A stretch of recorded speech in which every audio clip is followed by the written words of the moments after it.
This happened at a time in my life when my marriage was unraveling. And with the death of my dog, the message to me was loud and clear. It's time to let go of the leash. Because I had always kept her on a leash from that first experience.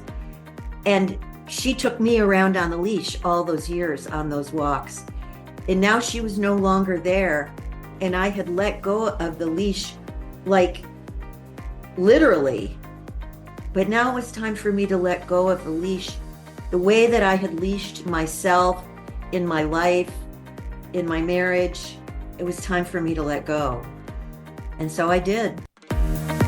Hey there, it's Suzanne Oshima, your fellow sister on a mission to empower and inspire you through the twists and turns of midlife. And I'm here to help you transform it into your best life with the Life is Now podcast. And I'm super excited to dive into this new journey together.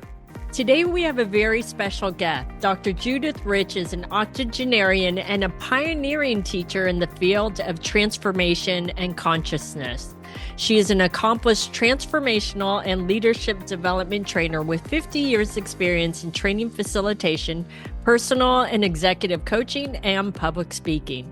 Dr. Rich is the author of the international best-selling book, Beyond the Box, Lean Out, Break Free, Rise Up, which provides the tools to support one reinventing oneself, building courage, and creating a brave new life beyond what is already known, safe, and comfortable. She is also the host of the podcast, The New Beyond, which she launched on her 80th birthday. Welcome, Judith, to the show. I am so excited to have you here today as the first guest on my show, my new show, Life is Now. I'm so excited. So how are you, Judith? Oh, I'm great. And I'm excited, Suzanne, to be your first guest. Excited and honored. Thank you so much for inviting me. Well, the reason why I chose you as my first guest, well, you don't know, so I'm going to share with you, is because you were truly someone that I look up to, I deeply respect, and for those of you that don't know, full disclosure, Judith has actually coached me personally, and she has called me out on my BS. She has held me accountable, which is why she's a good coach. And I don't know if I ever shared this with you, Judith, but I have a very deep connection with you also because you remind me a lot of my mom. Because You did mention that to me. Yeah. Yeah, and the reason why is because you've created such an amazing life of your own, and you've done so many things, and you've done so many things later in life, and you've never let anything stop you, and that reminds me so much of my mom, and so I really do feel a deep connection towards you, and for those that don't know, she also launched her own podcast at 80. So that's amazing. And we're going to hear more about that and other things. But you have an amazing story about a traumatic experience that happened in your life that sent you on a journey that completely changed your life and the trajectory of your life. So I would love to hear it. And so would my audience. Okay. Well, I just want to just a little advance notice to your audience. In thinking about sharing this story on your podcast today and sharing it publicly, I've never really shared this story publicly before. And so as I thought about how I would share the story, a lot of emotions came up for me. It was a very emotional experience, an emotional time in my life. And as I was kind of refreshing my memory about the events and how they unfolded, a lot of emotions came up for me. So don't be surprised if I get very emotional as I tell this story today. Well, we're keeping it real, so it's fine, whatever happens while you're telling the story. Okay. So this is a story that had its beginning in 1986 and it ends in 1989. So let me go back to 1986. my husband and I we had four dogs. We lived in a kind of rural area in Orange County, California, with an acre of land. And these four dogs were just free to run and play and roam. And nobody ever, we didn't even own leashes. And so, but my husband had his business in Newport Beach, and it was a long, arduous commute from where we lived to Newport, a lot of traffic on the freeway. So we made the decision to sell that house and move to the beach closer to his office. And we bought a house that had no yard at all. Now, the only thing that made it sustainable for us with all these dogs was that this house was across the street from 10,000 acres of undeveloped land owned by the Irvine Company. Now, that land has now been turned into 3 golf courses, developed into mega mansions and shopping centers. But at the time that we lived there, it was absolutely raw, undeveloped land. So it was sustainable for us to be there with the dogs. So the very first time I went out with the dogs to take them, for a walk in this open space. So one of the 4 dogs was a Saint Bernard. Her name was Madam, and this is really a story about Madam. So I kept Madam on the leash, walking across the street to get to this open space. The other dogs just ran across.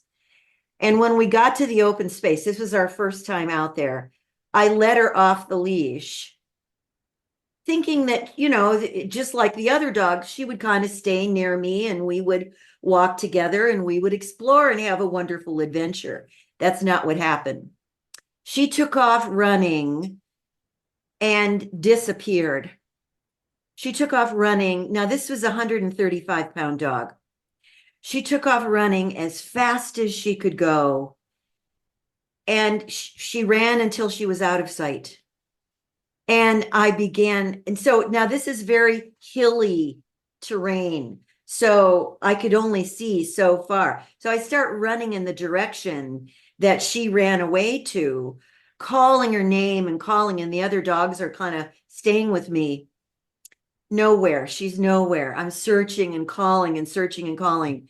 And after about 20 minutes or so, I was up on a high part and I could see down in a little valley.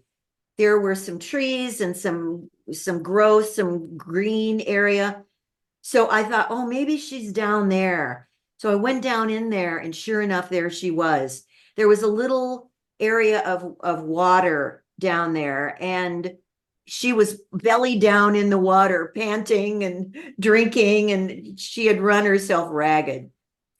So I knew from that, so I put her back on the leash, and I knew from that point that I was never going to be able to take her out there in that land off the leash, which was really so sad, because here's 10,000 acres of space for this dog to run in, and I couldn't trust her. There were rattlesnakes, there were coyotes, there were all kinds of creatures out there. Plus, the Irvine Company grazed their cattle. There were bulls out there. It was not exactly a safe place, even for me. But I have this adventurous spirit, so I wanted to go anyway. Okay, that was 1986. So for the next 3 years, I go out there every day. She's on the leash. Now, she weighed more than I did, so she's actually walking me, and we have all these amazing adventures. Okay, so one day we're home. Now it's 1989. One day we're home. Dogs are in the backyard. My telephone rings. It's a neighbor. The neighbor is telling me, I just want you to know, your dog got out of the yard. This is the Saint Bernard. Your dog got out of the yard, got into my yard, and nearly killed my dog. Come and get your dog. Well, she was wearing tags, and so our phone number was on it. So the neighbor knew where to call. So I rush across the street. I get my dog, and their dog was a Great Dane, also a very big dog, and her chest was ripped wide open. There was a big gash. Her chest flap was just wide open. I was absolutely mortified. And the neighbor told me, "You're lucky. We have a 3-year-old granddaughter. If she had been here and been out in the back, it could have been fatal." So, oh my God, this was devastating. So, we said, "Take your dog to the vet. We'll pay all the bills. We'll take care of your dog," of course. So they did. Meanwhile, we go to our vet and tell our vet what happened. And our vet said, "You must euthanize your dog. Oh my Your God. dog is a danger. If your dog had killed this child, this dog is a lawsuit waiting to happen. You must put this dog down." Well, this was devastating. Meanwhile, I went to visit the other dog in the vet to make sure she was okay. And she just had this humongous surgical, repair done. And she was fine. She made it fine. However, we made the decision that we had to trust our vet. And so we had really no choice at that point but to euthanize our dog. So it took 2 weeks for me to just integrate that information. And during those 2 weeks, I think my dog Madam knew something was happening, because she never would go on the walk after that with me. Every day I'd take the other dogs out to the open space. Madam would not come with us. I think she knew what was about to happen. So the day came for the vet to euthanize her. He came to the house. And that day, before the vet came, I bathed her, I brushed her, I prepared her, and I put a big white sheet out on the front lawn. And when the vet came, she was very docile, which was not like her. She was very docile. She laid down on the sheet. I think she knew exactly what was about to happen. She laid down on the sheet, and I said a prayer, and I gave her my final messages and hugs and love and all of that. And the vet put the needle in her paw, and she was gone in seconds. And I asked the vet if he would help me carry her. Actually, he carried her over to a small flower bed where the earth was really soft. And we pressed her paw into the earth and made an impression. And the next day I took some plaster of Paris and I poured it into that impression and made a mold of her paw. Well, her paw was as big as my hand. So now here's the last part of the story. We have a tradition in my family when a loved one, a person, or a beloved pet leaves the earth, we give them an assignment from the other side. We ask them to be in charge of something from the other side. So when Madam, after she was gone, I said to her, "Madam, will you be in charge of sunsets?" And that night, so our house had a view of the ocean. So we looked west and we saw the sunset every night.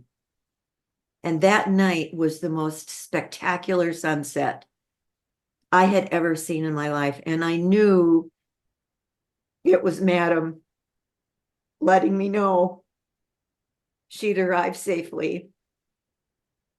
And every time I ever see a glorious sunset, this is now 35 years later, every time I see a beautiful sunset, I say hi to Madam, and I know she's saying hi to me. And I teach other people when they lose their pets, because we all, losing a pet is such a traumatic experience for people. And I teach them, give your pet an assignment from the other side, so you'll always be connected to them. So I guess there's one small addendum. This happened at a time, well, it's not a small, it's actually the main point of the story. This happened at a time in my life when my marriage was unraveling. And with the death of my dog, the message to me was loud and clear. It's time to let go of the leash. Because I had always kept her on a leash from that first experience. And she took me around on the leash all those years on those walks. And now she was no longer there. And I had let go of the leash, like literally. But now it was time for me to let go of the leash, the way that I had leashed myself in my life, in my marriage. It was time for me to let go. And so I did. And we got divorced, and I moved on and started a whole new chapter of my life. This is the life-changing, this was the event that catalyzed my awareness that it was time for me to move on. And how did it change your life after you got divorced? Oh, well, I moved away. I moved to Colorado. I wanted a clean slate. I wanted a new start. I took two of the dogs with me. I just started a whole new life in Colorado. It was a brand new chapter. I was 49 years old at that time. So that was, we're talking many, many years ago. Maybe I was even younger. It was just the beginning of the next chapter of my life. New friends, new relationships, new home, new environment. I was just ready to start over. That's what happened. I started my life over. It was a reset of my life.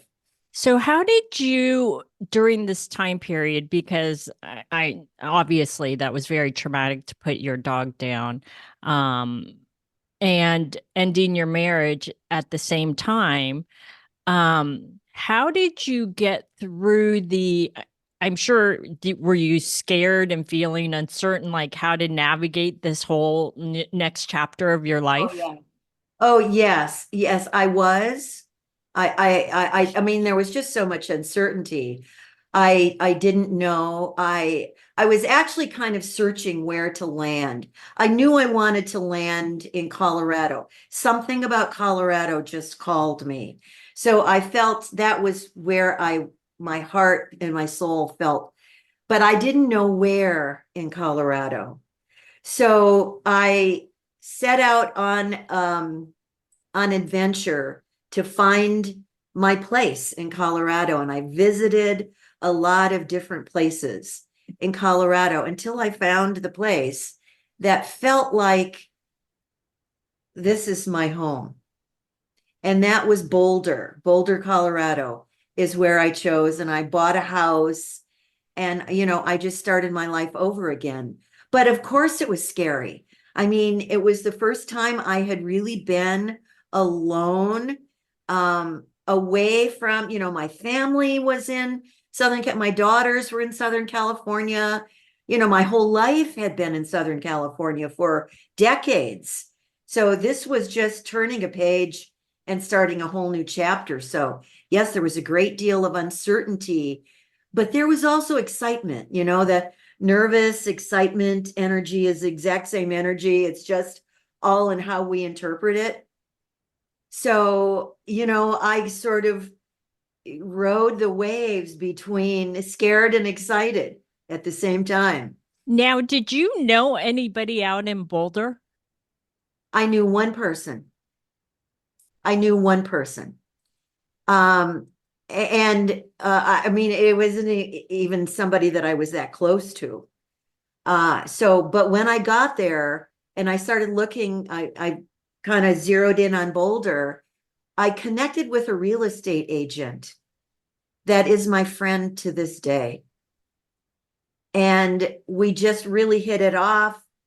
And so she introduced me to, so really through her, I met, a couple of other people, and through them, I met a couple of other people. And then the interesting part is I discovered that my former college roommate, with whom I hadn't been in touch in a long time, was living in a small town outside Boulder. So I reconnected with her, and we had been friends from high school. So, slowly I started to build a community there. Oh, my light went out. Let me turn that light back on. It didn't take that long to begin to build a new community. And I started graduate school then. And through graduate school, I met a lot of people, and just, gradually a whole new life emerged. That's so interesting that you just shared all of that, because remember, this is like a full circle moment. Remember, I said at the beginning of the interview, I told you how you reminded me of my mom. Yes. And I didn't know this part of your story about going back to graduate school in your late 40s or early 50s, I'm assuming, because you moved to Colorado at 49. Yes. My mom went back to college in her late 40s too to get her master's degree in English. And so there's that connection. See, it's so interesting. Yeah, your podcast is called Life is Now, Mm-hmm. right? Mm-hmm. Do it while you can. And it was time. I mean, all of these things had been kind of on the back burner waiting for me to be ready. And apparently, I was involved in a marriage, and that whole life. And then when that ended, there was this huge gap that opened up in my life. And I just really wanted a clean slate. I wanted to live somewhere really where I had to start over. I loved the challenge of that, So even though, can yeah, continue. Go ahead. I was going to say, just even though it was scary, uh, I'm a person who kind of likes scary things. I like to do scary things. I'm a bit of a, I don't quite know what to, I'm a bit of a daredevil that way, I guess. I like to do scary things. Even in your 80s now, you like to do scary things? Well, what I call scary in my 80s is very different. Than you were in your 50s, right? Yeah, yeah, But right. it's still a form of scary. Like, you've done things in your 80s that I'm like, that would be scary for a lot of women in their 80s. Like, you're fearless. You truly are fearless. So I have a question about, you had mentioned taking things off the back burner. So what are some other things that when you got to Colorado, you're beginning this new chapter of your life, and everything is new. What are some other things that you took off the back burner that you had put there for years, and you were like, now I can do these things? Well, this is going to sound bizarre to you who knows me in this iteration of myself. I was a bit of a different person back then. I had always been in a relationship, in a marriage, with a partner. I had always been partnered with someone. I had really never spent time in my life alone, single. And so, as a single woman now in my late 40s, just going in the world alone as a single woman, going out to eat, going in a restaurant to eat dinner by myself. I was terrified to do that at first. And I don't think, I don't know that that's all that uncommon, for a lot of people. It was terrifying for me. Going to a movie by myself. It's not that I was terrified or scared. I felt really uncomfortable So I went skiing by myself. I lived in Colorado. I lived in the most fabulous ski country in the world. I took myself to ski resorts and went skiing by myself. I'd ski up to the chair and yell single. And then you know how you could go to the front of the line as a single. Yeah. Somebody needs a partner. Yeah, and that was like You were, oh my God, that was just well, it's funny because you're saying that, and it's like it's single in more ways than one, right? And that you had to be brave and yell single. well, yes, exactly. Being single was a completely new experience for me. And I bought an SUV. I went camping by myself. I went I can't think of the term, off-roading in my SUV up mountains by myself. I just had so much fun and I was on an adventure.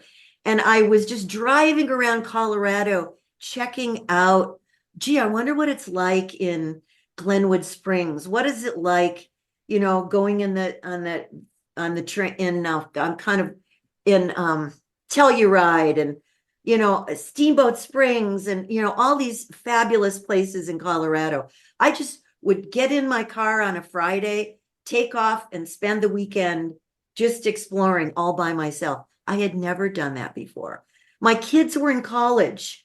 So, they were in Southern California in university. So I didn't have, I was just footloose and fancy free. And I learned to love it. So yeah. Did you make a conscious choice at that time that, you know what, I've always been in a relationship or married. I've always had someone with me.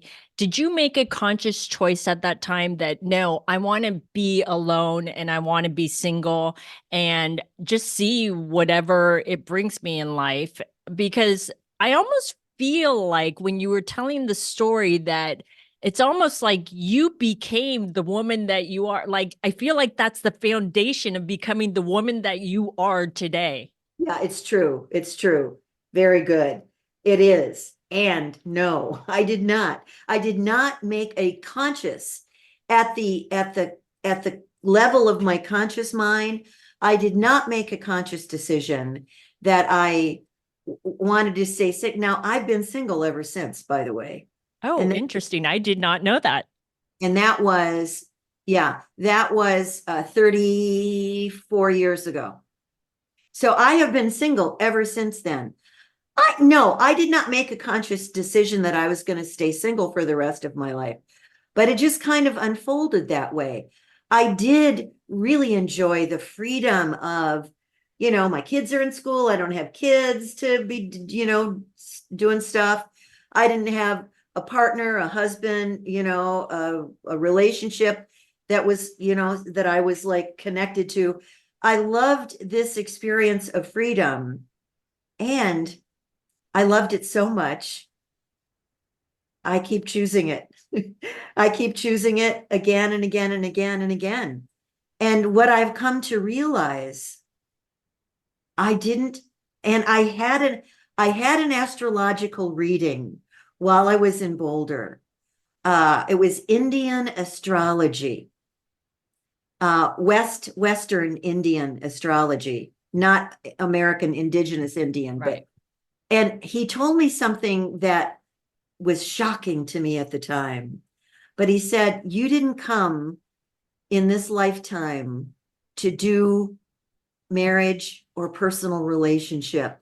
You came to do transpersonal relationship. And that was such a foreign concept to me at the time. I just couldn't get my mind wrapped around it. But it turns out, based on results and the fact that 34 years later, 33 years later, I'm happily single. I can't imagine myself ever being in a committed relationship again.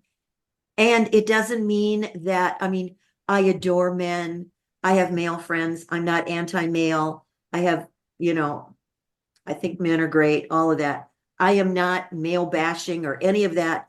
I just know that for me, my soul and my heart are happiest right how I am, right where I am, with the freedom that I enjoy today. I have a question about that. So this is interesting. So I did not know you've been single since that happened, Yeah. because I met you about 5 years ago. Yeah.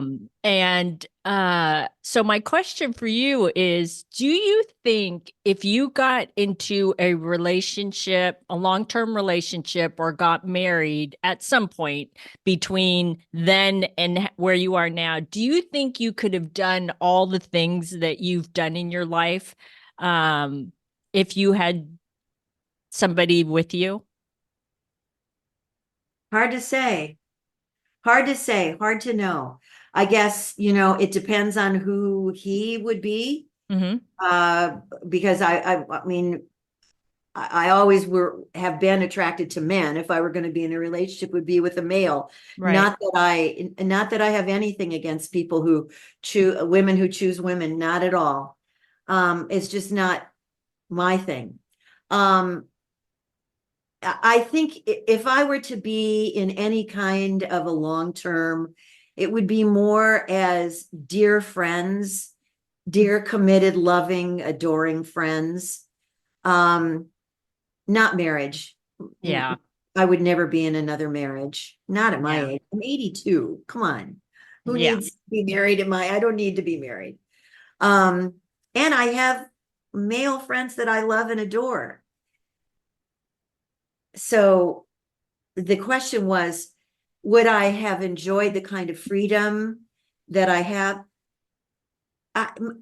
My guess is probably not, but it depends on who he would be and Yes, exactly. what mattered to him, and if we were a match in that. And if we weren't a match in that regard, we wouldn't be together. So I guess the answer is probably not, likely Right. not.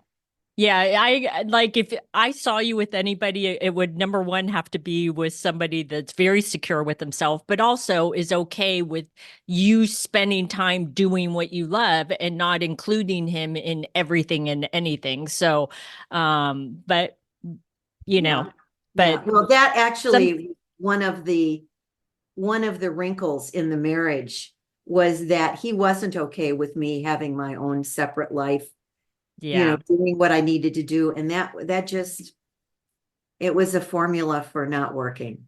Yeah, I'm sure, that was hard to see the marriage end, but you didn't know what was on the other side, right? Very As they true. say, when one door closes, another one opens. And I see millions of doors that open for you because you've really created an amazing life. So, Judith, what would you say are three quick things that you really learned about this experience? Because I am sure it wasn't easy at the time when you were going through it, but what would you say are some things that you really learned about this experience?